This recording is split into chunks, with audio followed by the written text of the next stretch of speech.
Encore une question? Non? Alors, on revient. Serge Muller, après Monsieur Tanguy, puis après, moi, j'aurai encore une ou l'autre question. Serge Muller. Merci, Monsieur le Président. Je vais faire court. Je vais laisser Monsieur Tanguy après. Merci, Monsieur Leclerc, d'être là. Donc, d'après les chiffres que vous nous avez donnés, vous êtes un artisan de notre souveraineté alimentaire. Hein. Vous avez quasi 100% de vos produits faits en France. Voilà. Donc, du coup, ma question, elle n'est pas tant sur la souveraineté alimentaire, parce que vous avez déjà assez répondu à toutes ces questions-là. Moi, en fait, je profite de votre présence juste pour savoir, vous vendez donc pas cher, les gens qui viennent chez vous achètent de l'alimentaire, et qu'est-ce qui s'est cassé la figure? De quoi les Français se privent-ils en ce moment avec cette forte inflation? Voilà.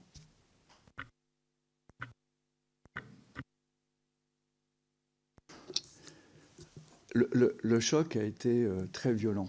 Et je dirais qu'on ne s'en est pas toujours rendu compte dans la capitale, où on a un niveau de vie, on ne va pas s'auto-flageller, mais ce n'est pas le même qu'à la souterraine. Et donc il y a eu un délai de réaction du politique, mais aussi des professionnels. Vous n'avez pas tellement entendu le MEDEF dans un discours anti-inflation, vous avez pas, même la FNSEA ne tient pas un discours anti-inflation, les syndicats patronaux ne tiennent pas un discours anti-inflation. Et en fait, nous savons que les Gilets jaunes, c'était à nos ronds-points, c'était pas que des pauvres, que c'était des foyers qui déjà, en termes de pouvoir d'achat, se posaient des questions, en termes de perspectives d'emploi aussi. Et donc, ça nous a alertés, le sens politique. Et si je suis monté au créneau beaucoup dans les médias, M.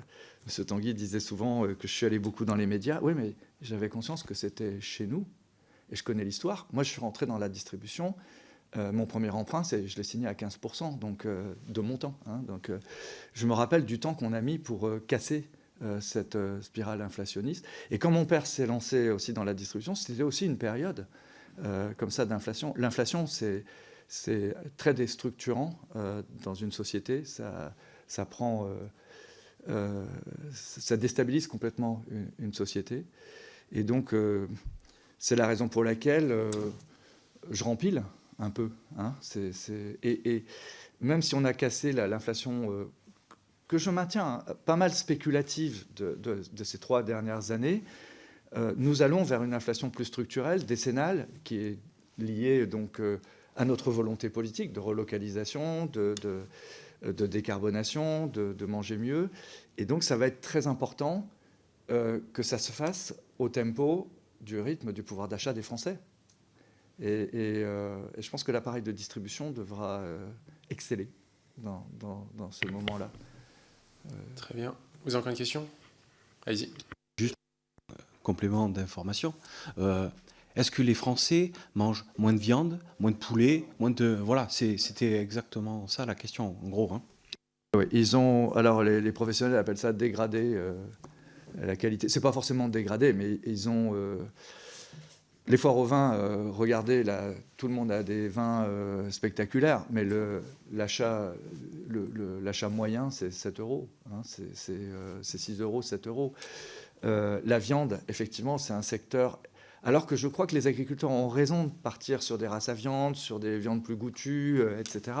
Mais le fait d'être restreint, l'augmentation du coût de transport, de l'énergie, du loyer, ça fait que, vous avez raison tous, vous dites souvent que l'agriculture a servi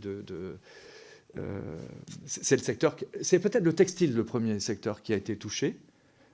D'ailleurs, beaucoup d'enseignes textiles ont dégagé.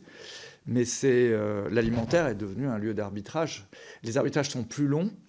La crise du Covid a fait que tout le monde s'est équipé en écran plat. La crise du Covid s'est fait que dans tout ce qui est multimédia, ça s'est énormément vendu. Et du coup, on a rebâti aussi l'appartement et la maison en fonction de ça. Donc il y a eu beaucoup de budgets qui ont été mis là-dedans. On a retapé aussi la maison secondaire parce qu'on a redécouvert le plaisir de vivre quand même pendant le confinement. On a redécouvert la nature. Donc c'est beaucoup de budgets qui ont été mis ailleurs que dans l'alimentation. comment vous dites souvent, c'est l'agriculture a servi de variable d'ajustement. L'alimentation a servi de variable d'ajustement. Et c'est d'ailleurs un danger pour la santé des Français. C'est un danger. Donc il faut retrouver une manière de rééquilibrer tout ça. Donc il y a un aspect de politique économique, le prix de l'énergie, le prix des transports, et comme les injonctions sont des augmentations partout, il va falloir trouver des arbitrages, mais surtout les étaler dans le temps. Il y a une sorte d'impératif aujourd'hui de tout faire en même temps qui est débile. Un investissement, on l'étale sur 10 ans, sur 15 ans, et aujourd'hui on voudrait que la dépense, elle ne s'étale pas. Vous voyez ? Donc il y a un travail politique à faire, pédagogique aussi, mais pour qu'on redonne sa noblesse, sa valeur à l'alimentation, il faut peut-être, je pense à monsieur le député derrière, parler moins du coût que de sa qualité. Et aujourd'hui, dans le discours syndical, dans le discours politique, on parle que du coût. Hein, on parle beaucoup du coût. Et tout le monde aime son agriculture, mais il faut payer. Ouais. Et donc, c'est un vrai enjeu politique. Et je vous demande de ne pas nous laisser que sur nos épaules, on est volontariste, mais de ne pas laisser que sur nos épaules la réponse à cette question. La maîtrise des autres parties du budget doit libérer de la place pour une alimentation plus saine et plus vertueuse et plus locale. Et s'il vous plaît, sortons de ce qui a été organisé depuis 2015, ces rivalités interprofessionnelles, quoi. On nous balance agriculteurs contre industriels, agriculteurs distributeurs, un peu comme on a fait les Uber et les VTC contre les taxis et tout ça. Non, qui est une compétition, qui est même des rivalités corporatistes, mais c'est pas.